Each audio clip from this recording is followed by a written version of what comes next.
Bienvenidos a Doctrina Católica Tradicional y gracias por escuchar. No olvide darle like al video para que esta plataforma lo pueda recomendar a más personas. Comenzamos con nuestras oraciones. Pater noster qui es in celis, sanctificetur nomen tuum, adveniat regnum tuum, fiat voluntas tua, sicut in cielo et in terra. Panem nostrum quotidiano da nobis hodie, et dimitti nobis debita nostra, sicut nos dimittimus debitoribus nostris, et ne nos inducas in tentationem, sed libera nos a malo. Amén. Ave Maria, gratia plena, Dominus tecum, benedicta tu in mulieribus, et benedictus fructus ventris tui, Jesús. Sancta Maria, Mater Dei, ora pro nobis peccatoribus, nunc et in hora mortis nostre. Amén. Sancte Micaeli Arcangeli, defende-nos in praeli, contra nequitiam en insidias diaboli, esto presidium. Imperet illi Deus, supplices deprecamur. Tuque princeps militia celestis, Satanam aliosque spiritus malignos, qui ad perditionem animarum pervagantur in mundo. Divina virtute in infernum detrud. Amén. Cor Iesus sacratitium, miserere nobis. Cor Iesus sacratitium, miserere nobis. Cor Iesus sacratitium, miserere nobis. El tema para este día: los frutos envenenados del Sínodo Alemán. Es importante, estimado oyente, estimado hermano católico en la fe, que, como sabemos, la Iglesia Católica siempre ha sido perseguida.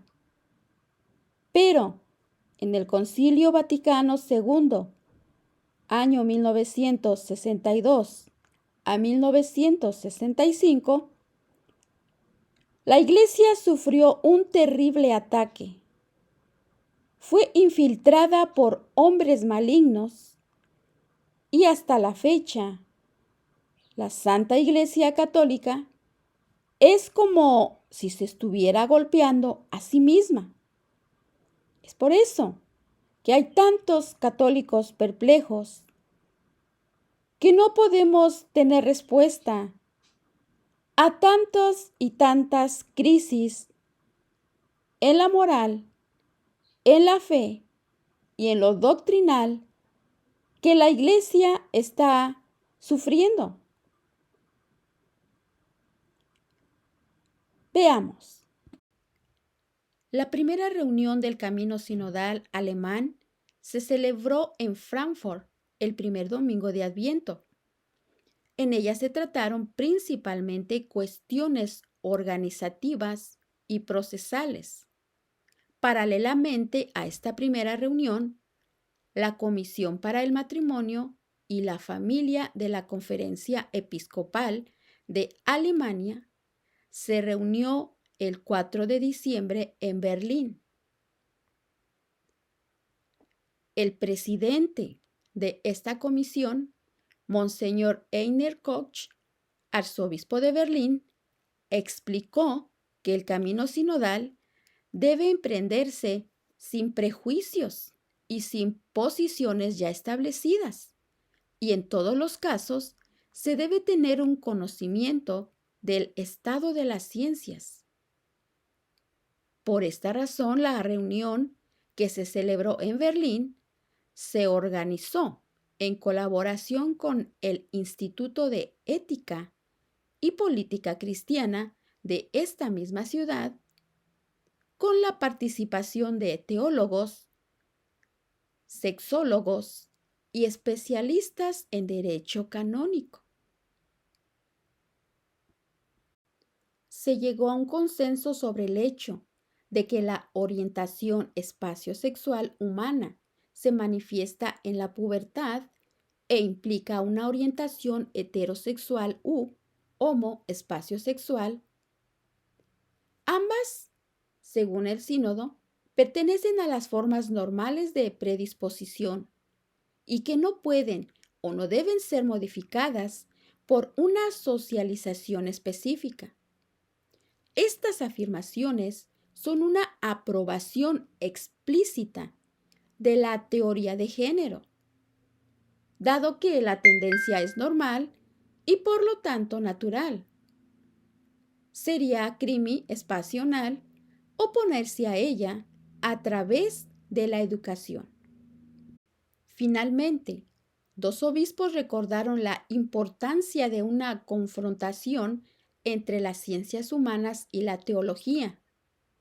Asimismo, acogieron con beneplácito los notables avances de la exhortación Amoris Laetitia del Papa Francisco, de la cual deducen que las relaciones sexuales después del divorcio y los nuevos matrimonios ya no deben considerarse un pecado grave y que nadie debe ser excluido de recibir la Eucaristía. Ahora veamos cómo están negando el magisterio de la Iglesia Católica.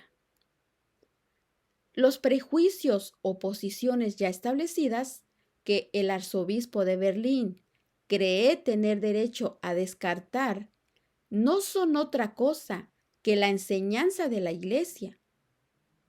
El resultado de esta comisión, que se agregará al archivo de los foros preparatorios del camino sinodal, se opone directamente al magisterio constante de la Iglesia. Se opone a la Sagrada Escritura y se opone a toda la tradición. A pesar de sus deficiencias, el catecismo promulgado y presentado bajo Juan Pablo II retoma correctamente esta enseñanza irreformable.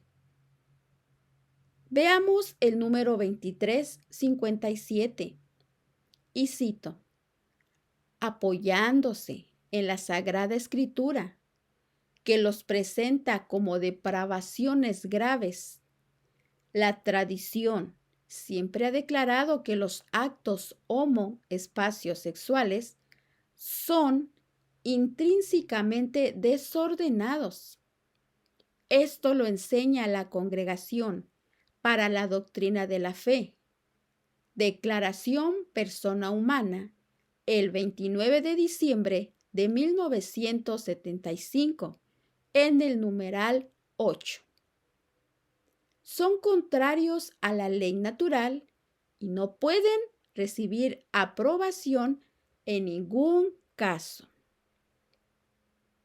Un acto contrario a la ley natural e intrínsecamente desordenado nunca puede, bajo ninguna circunstancia, volverse lícito.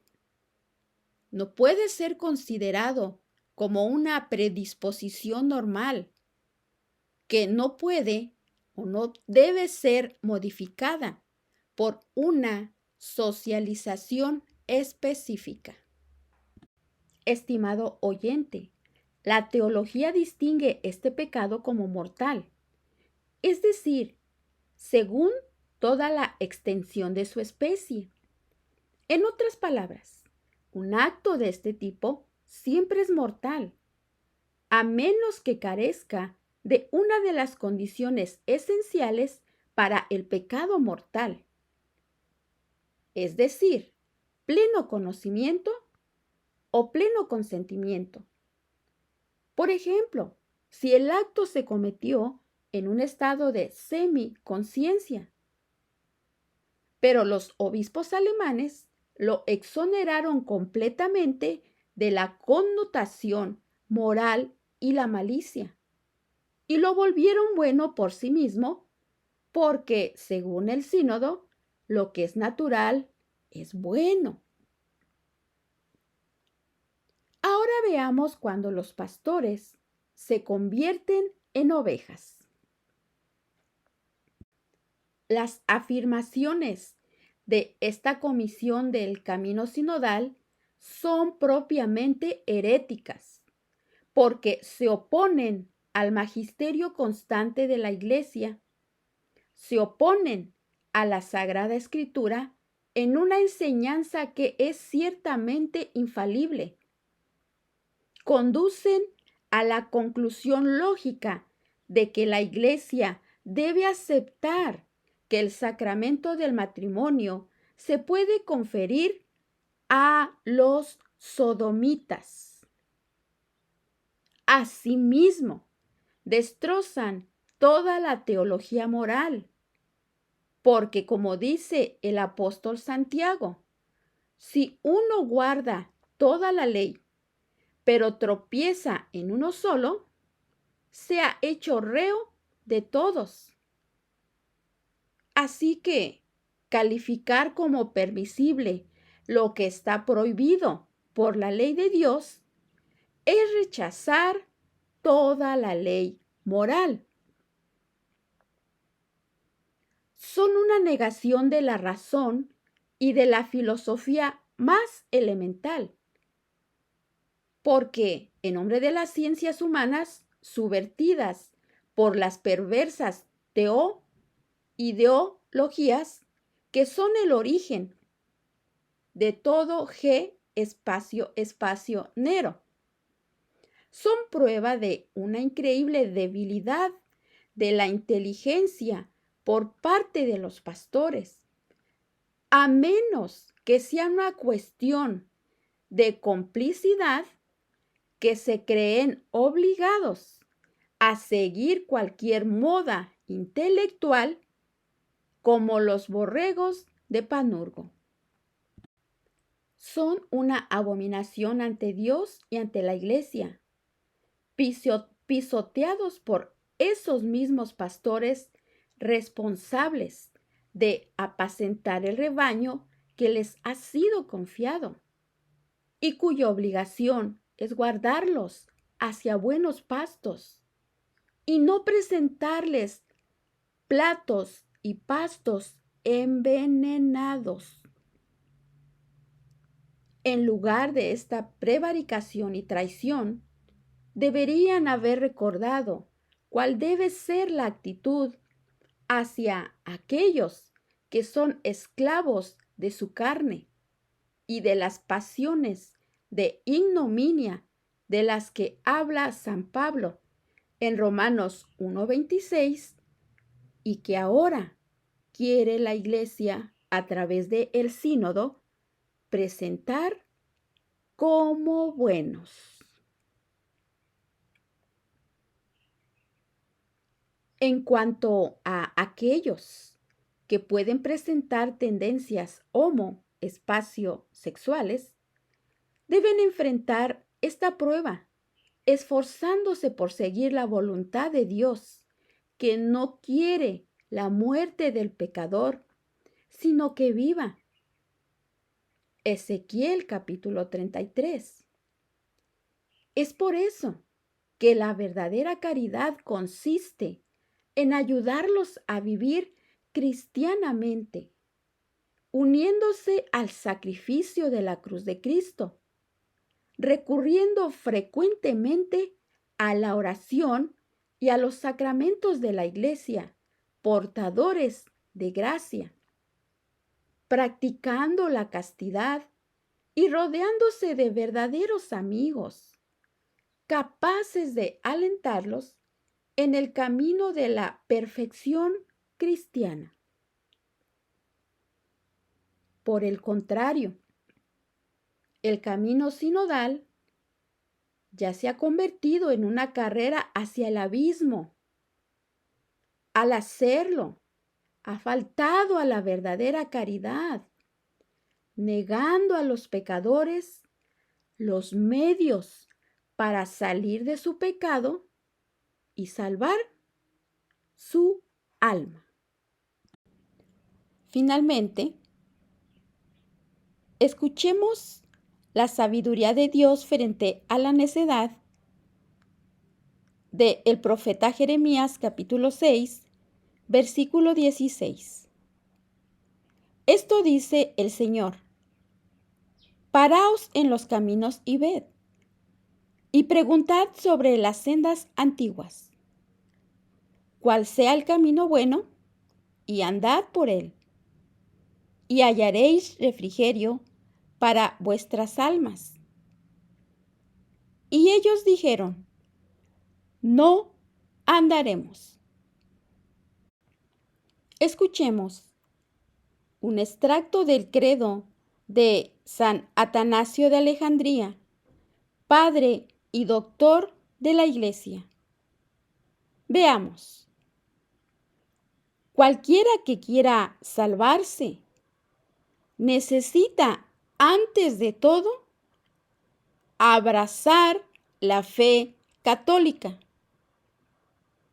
pues el que no la guardare íntegra y libre de mancha, perecerá sin duda eternamente.